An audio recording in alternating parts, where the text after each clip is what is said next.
Gustilo ug Carmona ipresentar sa ilang tagsa-tagsa nga agenda sa ELA CapDev Workshop. DSWD, mga opisyales sa Barangay Bulwangan nanguna sa groundbreaking alang sa pathway concreting. LGU San Carlos gipailawom sa 2026-2028 Local Governance Canvas o ELA CapDev Workshop. Mga tinunan sa Nataban Integrated School nakadawat og mga gasa gikan sa mga empleyado sa gobyerno. Syudad nipahigay ng oryentasyon sa Local ug Barangay Juvenile Intervention Act. SEMO nipahigay ng oryentasyon kabahin sa proper waste management. Miss San Carlos 2025 candidates may bisita sa City Hall.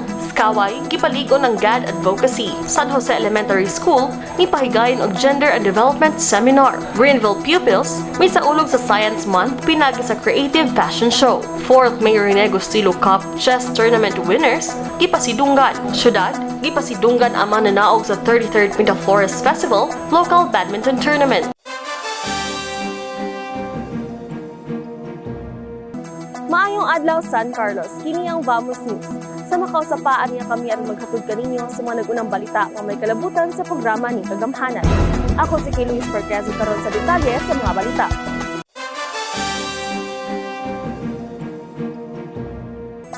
Sila si San Carlos City Mayor Renato Y. Gusilo ug Vice Mayor Christopher Paul S. Carmona ipresentar sa ilang socio-economic ug legislative priorities nito Oktubre 2 ato sa 2026-2028 Executive Legislative Agenda and Capacity Development in ELA CapDev Workshop nga gipahigayon sa Mactan Island, Cebu.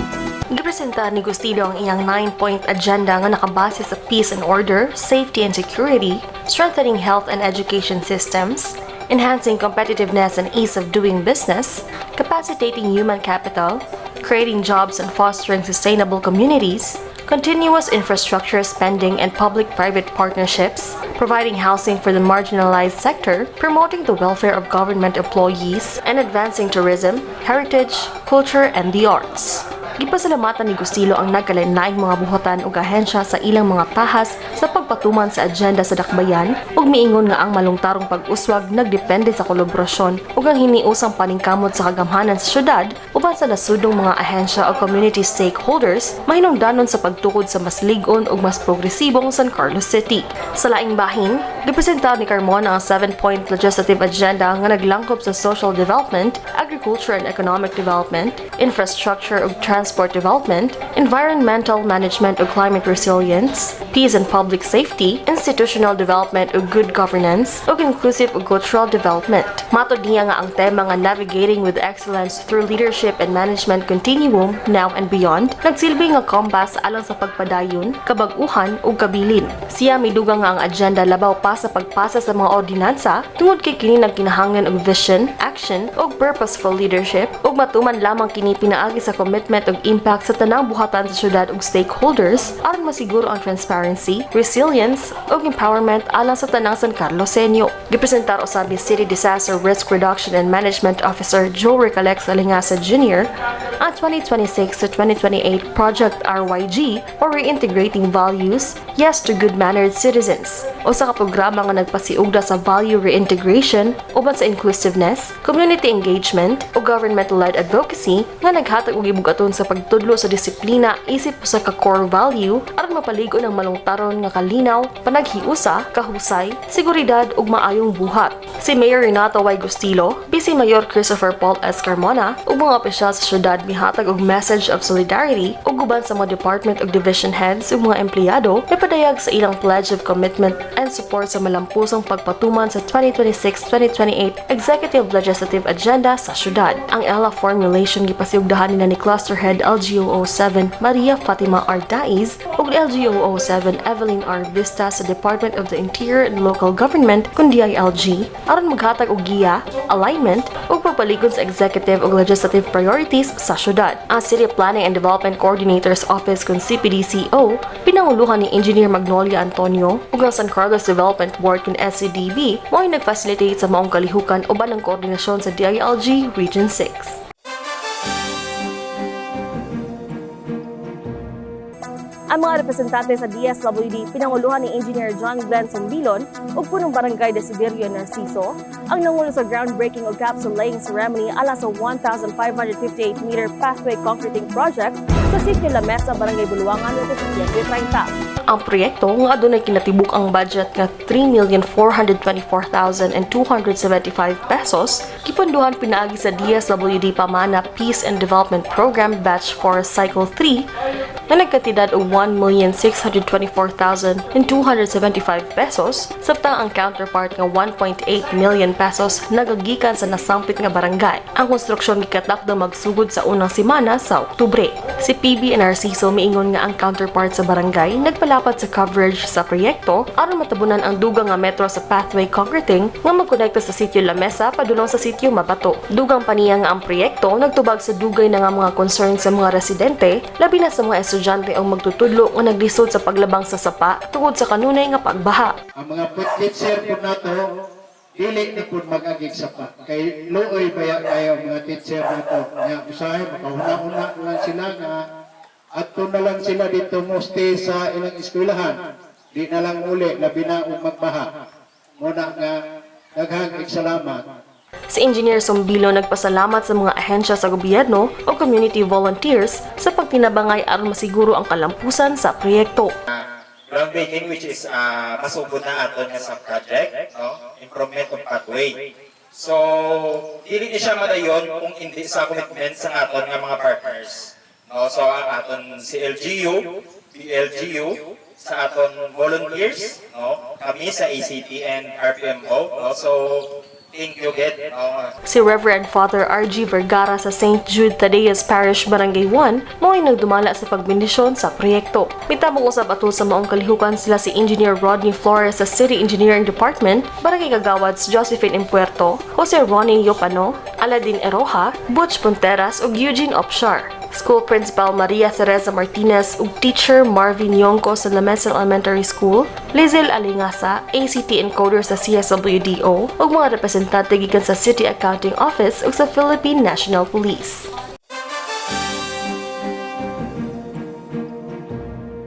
Ang mga opisyalis sa San Carlos City uban sa local ug national department division heads ug key employees nagipanguluhan ni Mayor Renato Agustino ug Vice Mayor Christopher Paul S. Carmona niabot sa Lapu-Lapu City, Cebu nito Setyembre 29 alas sa 2026-2028 Executive Legislative Agenda and Capacity Development in LACAP Workshop. Ang delegasyon giabi-abi sa mga opisyal ug mga department head sa dakbayan sa Lapu-Lapu sa ilang City Hall alang sa benchmarking activity sa mga best practices sa maong dakbayan sa nagalain-laing sektor isip kabahin sa kalihukan sa LACAP DEP. Nakigtagbo usab sila kang City Mayor Maria Cynthia K. Chan sa SP Session Hall sa nasangpit nga dakbayan.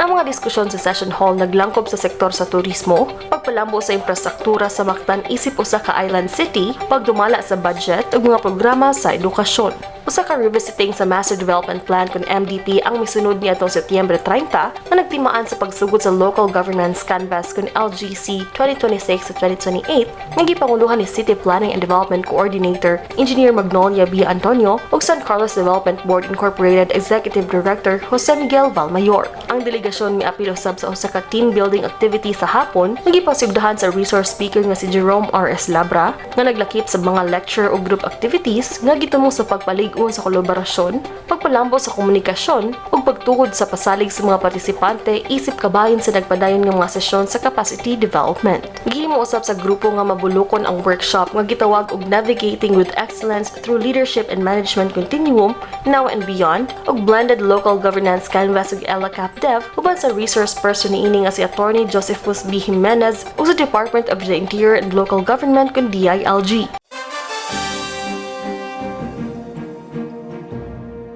Di mo minus 267 ka mga pinunan gikan sa kindergarten hangtod grade 6 sa Nataban Integrated School ang nakabenepisyo sa gift-giving activity sa mga kawani sa lokal nga kagamhanan sa San Carlos City nito Setyembre 29.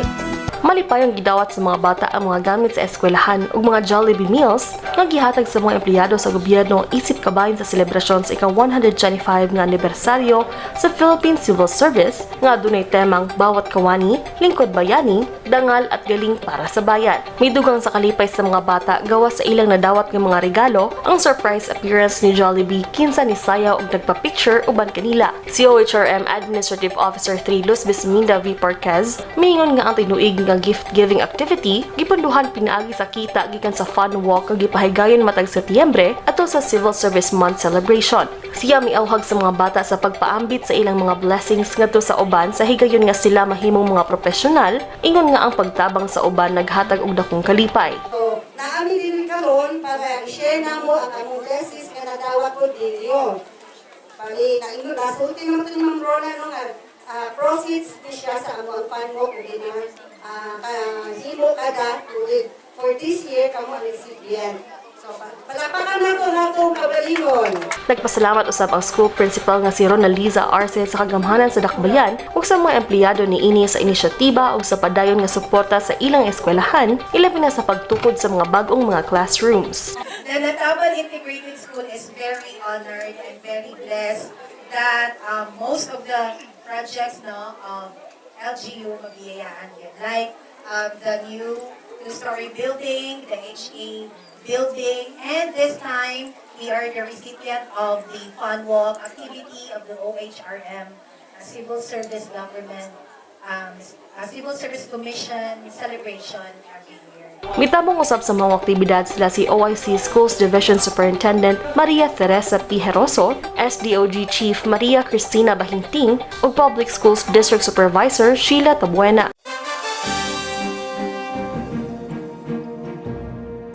Ang kagamhanan sa dakbayan sa San Carlos, pinaagi sa City Social Welfare and Development Office ng CSWDO, ipahigayon ng orientation sa Comprehensive Local and Barangay Juvenile Intervention Program kung CLJIP o CBJIP nito sa Setyembre 29 sa Liga Conference Hall, Park Marina.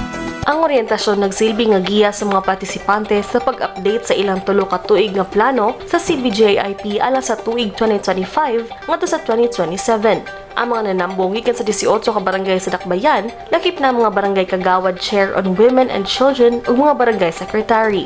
Giskutan sa mga resource person gikan sa CSWDO, Social Welfare Officer Tufin Libre ug Social Worker Kimberly Panuelo ang overview sa content sa CLJIP ug CBJIP. Matod ba ni Panuelo nga ang orientasyon nagsiguro nga ang programa magpabilin nga may kalabutan pinaagi sa mga emerging issues sa cybercrime, paglakip sa labing maayo nga mga gawi, pagtubag sa mga mental health concerns, pagpaligon sa kolaborasyon sa stakeholder, pagpauswag sa kinatibukang pagka-epektibo ug pagpahiuyon sa national policies alang sa justice ug child protection. Dugang pa niya nga ang updated plan sa CBJIP isumite sa Nobyembre 19 hatod 20 ning tuiga. Mag-address sa usa ka problema, realistic dapat ato ginahimo. So man siya sa ikaduha na nato orientation, makasabot na kamo, di ba? Sa ako sa unang hindi makasabot sa pagbuo na gid no sa nagura na dira na nato appreciate ang CLJIP kay lokal man kami. Ang CBJIP plan nagdakip sa situation analysis, casualty analysis of children in conflict with the law in barangays, theory of change, results framework, work and financial plan, ug resolutions endorsing the CBJIP. Ang City Environment Management Office Consemo, ipahigay nag-orientation sa proper waste segregation ug house rules alang sa mga nasunugan sa Barangay Rizal nito October 3 sa Quarantine Facility Center. Ang garbage collection in charge nga si Emmanuel Blanco ug social worker aide Belinda Alquisalas mao'y nagsilbing resource persons. Gitumbok usab ni SEMO IEC team leader Marieta Lomoxo ang kamahinungdanon sa saktong paglain-lain sa basura alang sa pagmintinar sa limpyo, luwas ug nindot nga palibot. Nagpasalamat usab siya sa mga partisipante sa ilang kooperasyon. So, pag-manage ang atong basura nga gipapuyo ta dire na temporary sa quarantine facility iya sa city government. Kay kita, taga Barangay Rizal, na apektahan sa sunog, pasalamat ta sa syudad nga gitagaan ta og pasilunganan. Mintras wala patay og asa ta ipamutang. Ang quarantine facility kasamtangang gipuy-an sa dili mo minus 68 ka mga pamilya nga nawadan og Pinoy-anan sa sunog nga miigo sa Greenville Bato, Barangay Rizal niadto Setyembre 22 ning tuiga.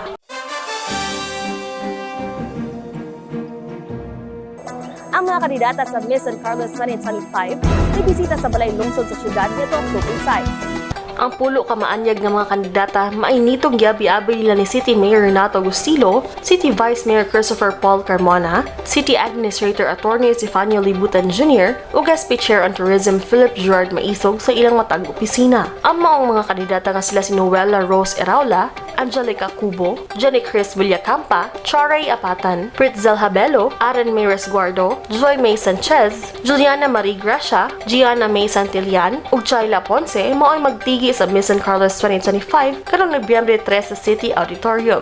Ang pageant gibahin sa duha ka dagkong kalihukan, ang preliminary night nga ipahigayon karong Oktubre 30, din ang mga kandidata mopakita sa ilang mga talento ug mosalmot sa question and answer segment nga nagtutok sa ilang advokasya samtang sa coronation night ang mga kandidata mo presentar sa ilang production number ug magtigi sa long gown competition. Sa laing bahin, ang top 5 candidates mutubag sa usa ka common question, din human niini ipahibalo ang mga mananaog, lakip ang first runner-up, second runner-up ug ang top 3 titles, Miss Metaphorist, Miss Tourism ug Miss San Carlos 2025. Si Creative Team Artistic Director Jeremy Rondovio niingon sa 18 ka mga kandidata, pulo lang ang nakapasa sa pre-screening tungod kay ang coronation karong tuiga adunay strict requirements isip pagpangandam sa kompetisyon sa linay sang Negros sunod tuig. Dugang pa niya nga alang sa pageant karong tuiga, dili lang mga kandidata nga adunay kaanyag og charm kun dili apil na ang mga adunay substance. Gusto usab nila nga ang mga candidates makaangkon og magkahuluganong kasinatian ug mapaligon ng pagtutok sa ilang advokasya. So, what will happen on the preliminary night? Diha na to makita ang ilang talent presentation and then the preliminary question and answer para ma-shorten na ato ang mga segments during the coronation night para dili mo taas unang gitungan nato. And then on the coronation night on November 3, we have the, of course, production number, the swimwear competition, and the long gown. And then after sa long gown, man naman ang preliminary interview, ang talent presentation, diretso na dahil sa top 5. So may tapos sa top 5, kay na ay first, ang natay one common question. And then dira na nato i-select ang first runner-up and second, and then we have the top 3 titles katong Miss Pinto Flores Tourism and then the Miss San Carlos 2025. Ang Office for Human Resource Management Head Attorney Maria Chat de Lima Cordero, Tourism Operations Officer Jennifer Paran, ug City Disaster Risk Reduction and Management Officer Joe Recalex Alingasa Jr. ug San Carlos City Heritage, Culture and Arts Council Consultant Enrique Catalbas diha usab sa maong pagbisita.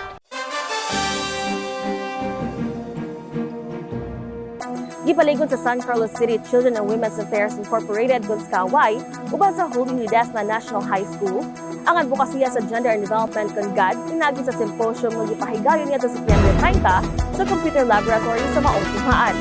Subay sa pag-obserbar sa Linggo ng Kabataan 2025, dili mo minus 200 ka mga junior ug senior high school nga mga estudyante ang mitambong sa kalihukan nga nagtumong sa pagpataas ug pagdugang sa kahibalo sa mga hilisgutan sa adolescents and risk behaviors, menstrual cycle and ovulation, family planning, human immunodeficiency virus kan HIV ug mental health. Sila si San Carlos City Hospital Public Health Unit Nurse Elmira Malabo, Family Planning Coordinator Nurse Wandeza Vargas, Health Education and Promotion Officer Nurse Dennis Villasor ug City Primary Care Facility Unit Nurse Juan Carlos Solidarios ang nagsilbing resource persons.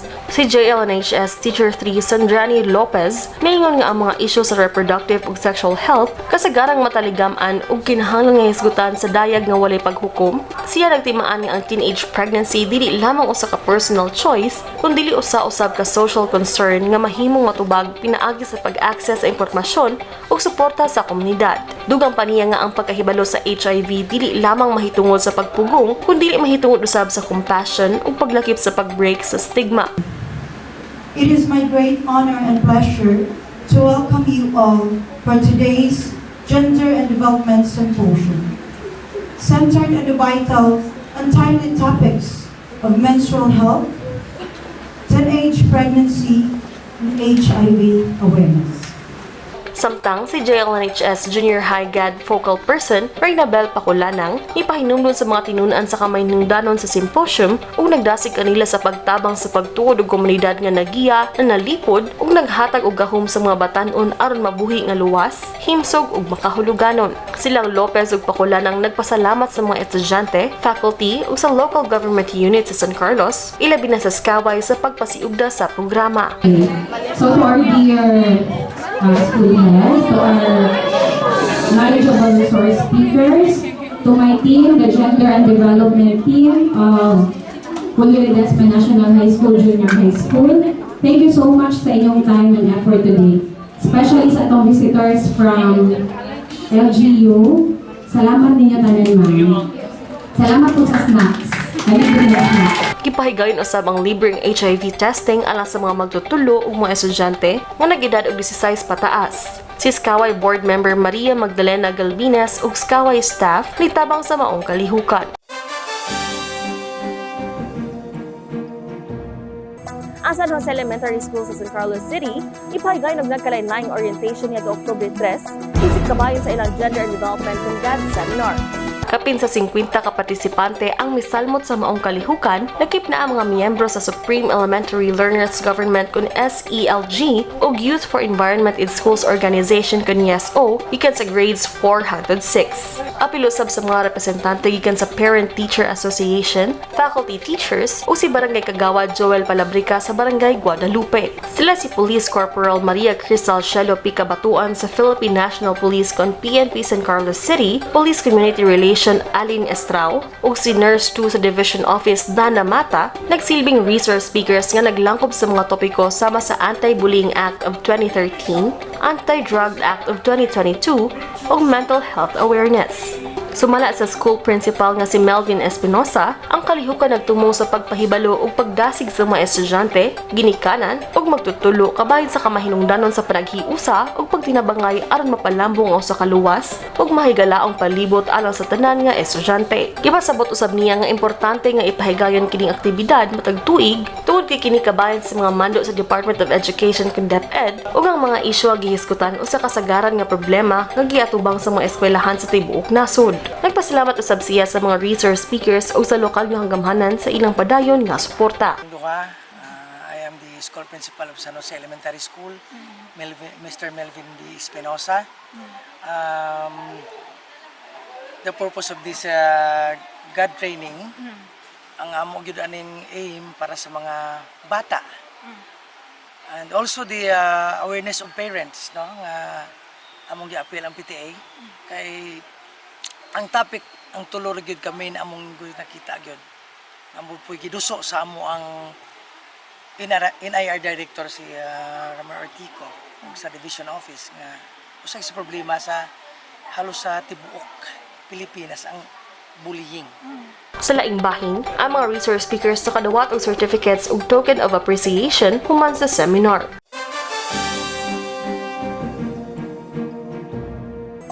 Dinominos 32 kung mga tinunaan sa Greenville Elementary School ang ipakita sa ilang pagkamamugnaon og arte, pinagisaw sa ka-fashion show nga nagpakita sa mga lumad nga costume niadto sa Setyembre 30 dito sa ilang school grounds. Ang maong aktibidad una nga gihimo subay sa ilang Science Month culmination celebration, din ang mga tinunaan migamit sa mga lumad nga materyales sama sa banig, dahon sa saging, anahaw, green shells, mongo beans, ug mga coconut-based materials sa paghimo sa ilang talagsaon nga outfits. Si Science Coordinator Michelle Camocon nipaambit nga ang kalihukan nagpasiugda sa pagkamugnaon sa mga tinunaan sa kinder hangtod sa grade 3 pinagi sa pagtugot kanila sa pagmodelo sa mga costume nga hinimo gikan sa lokal ug natural nga kahingwaan. Siya miduga nga ang programa gitumong dili lamang sa pagbataas sa self-confidence sa mga tinunaan diha sa runway kundi aron ipakita usab ang ilang resourcefulness, artistry ug innovation. Gawas pa sa pag-promote sa arte ug pagkamamugnaon, gusto usab sa eskwelahan nga ipakita ang kamahinungdanon sa paggamit sa mga indigenous ug eco-friendly nga mga materyales. I-promote, no? By using these materials like the ginit and the balani sa lubig, balani sa saging, dahon sa saging, no? Makapakita dito or ma-express na to ang ato ang creativity and art. And And lastly, thank you so much San Carlos City LGU sa inyong makanunayon na suporta sa DepEd sa Greenville Elementary School. Daghang salamat o maayong adlaw sa kanila. Si School Principal Marjoline Hevila, maingon nga ang kalihukan usa ka paagi sa pagpakita sa suporta sa eskwelahan sa programa sa lokal nga kagamhanan bahin sa sustainability o sa pag-recycle, din ang mga basura mahimong usa-usab katinubdan sa kita. Gidugang niya nga ang eskwelahan padayon nga nagpaligon sa maong programa, pinagi sa pagtudlo dili lang sa mga estudyante kundi apil na ang mga ginikanan. Aron kini nga mga practice dili lang sa eskwelahan himuon, kundi dili dalhon usab ngadto sa ilang tagsa-tagsa kapanimalay. Science Month is celebrated every month of September. For this month of September,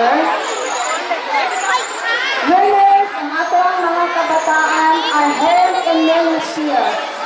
Because from September 1 after this present, September 30, there are lots of activities that our coordinator have initiated just to hone the skills of our learners. Nagpasalamat usab siya sa lokal nga kagamhanan sa padayong suporta ni ini sa Department of Education ilabi na sa Greenville Elementary School.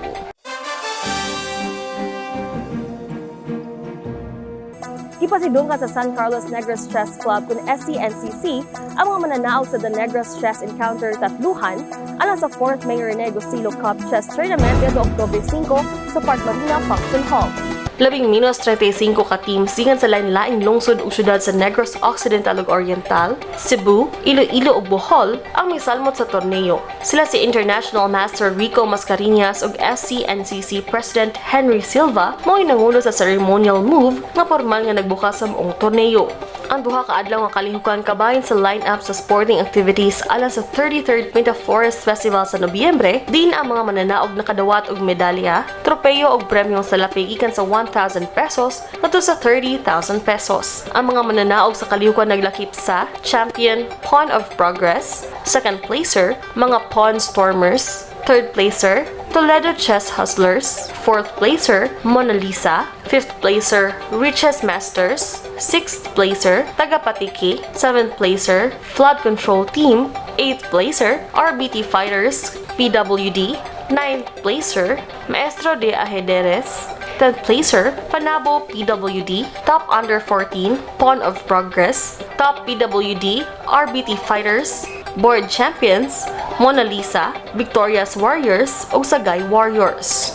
Si SCNCC President Henry Silva ningon nga ilang gihimo ang torneo matag tuig aron sa pagpalambo sa chess, ilabi na sa mga kabatan-unan o sa pagtabang sa pagpalambo sa ilang disiplina, strategic thinking ug sportsmanship. Gipaambit niya nga ang torneo karong tuiga nga nagpakita sa 3-player team format o sa ka-team-based setup din tulo ka mga magduduwa ang magtinabangay batok sa laing team sa tulo. Dugang pa niya nga gawas sa pagpasiugda sa maong sport, makatabang usab kini sa pagpausbaw sa turismo sa dakbayan pinagi sa partisipasyon sa mga magduduwa magikan sa lain-laing dapit. Siya usab imbitar sa mga mahiligon sa chess nga mosalmot sa sunod tuig nga torneo ug nagpasalamat sa dukal nga kagamhanan sa ilang mga paningkamot ug padayon nga suporta sa mga kalihukan sa sport sa dakbayan. Tournament karon the Port Mayor ni Gustilo Cup in connection ni siya sa ato ang upcoming Pinta Flores Festival. So ikaupat na ni siya sa since sa Mayor Gustilo nga sponsorship. So far so good kay nagpa-tournament ta. It was started 2010 every year, twice a year, and then mao ni siya considered as the most prestigious and the strongest chess tournament in the Visayas. Wherein ang mga players benefited kayo kay libre ang ilang kaon o libre po ang ilang tulugan.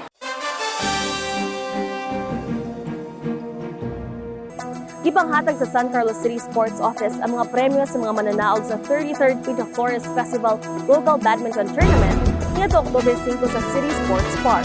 Ang kalihukan milungtod og duha ka adlaw isip kabahin sa mga aktibidad sa sports para karong tuiga nga Pinta Forest Festival. Di na mga mananaog sa mga kategoryang mixed doubles, men's doubles ug women's doubles nakadawat og cash prize. Samtang medalya ang gihatag sa mga mananaog sa boys singles, boys doubles, girls singles ug girls doubles alang sa U10, U12, U14, U16 ug U18 nga mga edad nga grupo. Ang mga mananaog sa torneo mao ang mosunod: U18 boys doubles, first placer Dexter Sandoval Jr. and Bob Martial Tipdas. Second placer Vince Rael Cantones ug Nathan J. Pacres. U18 boys singles, first placer Sandoval Jr., second placer Tipdas. U16 girls doubles, first placer Easy Esperanza ug Valerine Jane Marshall, second placer Ira Sheen NM ug Amber Racho, third placer Paulia Jane Sobrado ug Vivian Reg Villegas ug sila si Anika Isabel Caballero ug Chloe Talorong. U16 boys singles, first placer Mark Ryan Abdon Jr. ug John Kevin Glaraga, second placer Joel Cruz Agura ug John Nicolo Barcuma, third placer John Paul Acohedo ug Emmanuel Caballero. U16 girls singles, first placer Amber Racho, second placer Valerine Jane Marshall. U16 boys singles, first placer Mark Ryan Abdon Jr., second placer Agura, third placer Barcuma ug si Zachary Sean Tijones. U14 boys doubles, first placer French Leonard de Mancilio ug Adrian Sean Megilio, second placer Aaron Michael Shoemaker ug John Kevin Chongson. U14 girls singles, first placer si Villegas, second placer si NM, third placer mao si Talorong ug si Eleanor Joy Palabrica. U14 boys singles, first placer JC Chongson, second placer si Miguelio, third placer mao sila si Kael John Mike Sari ug De Mancilio. U12 girls doubles, first placer Kayla Aliza Kacanog ug Nika Lynn Castillo, second placer Alea Jane Pahay ug Paula Jane Sobrado, third placer mao sila Sofia Shane Mahilom ug Arnel Pangpangan ug sila si Raven Zane Manuel ug Iana Marie Sante. U12 boys doubles, first placer Jeroz Kyle Pilares ug Kyle Alexander Vince Velasco, second placer mao sila si Matthew Nicolay Diaz ug Liam John Pasqua. U12 girls singles, first placer mao si Paula Jane Sobrado, second placer Kayla Aliza Canog, third placer A Pangpangan ug si Castillo. U12 boys singles, first placer si JC Chongson, second placer John Roy Barcuma, third placer John R. Talorong ug Pilares. Under 10 AGD, first placer mao sila si Alex Pangpangan ug Rayjan Taping, second placer Mark Andrew Abdon Jr. ug Kaisha Venice Velasco, third placer Cherzy May Nabesis ug Kelly Jean Pancho ug sila si Ken May Mag-aso ug Presley K. Chongson. Mixed doubles, first placer Paul John Aba ug Hannah Rebecca Destacamento, second placer Rian Salimbaga ug Carmela Chongson, third placer June Thomas Lirio ug Edwina Zapanta, fourth placer Nick Caballero ug Melanie Bayabos. Women's doubles, first placer Jayjan Labor ug Zapanta, second placer K. Dominic Flores ug Krishna Jane Sobrado, third placer Maria Fatima Palencia ug Jarmay Tangarurang, fourth placer Juvelin Barkin ug Marine Talorong. Men's doubles, first placer Nick Caballero ug si Lirio, second placer sila si Richard Brose ug Charles Pasquil, third placer Asher Jimena ug Florent Lasco, fourth placer mao sila si Joel Labor Jr. ug Sheen Sirad. Ang badminton coordinator nga si Ayan Diasis mo'y nagdumala sa awarding o nagpangayo og pasalamat sa mga magdudula ug sa ilang mga ginikanan sa pagsuporta sa maong kalihukan.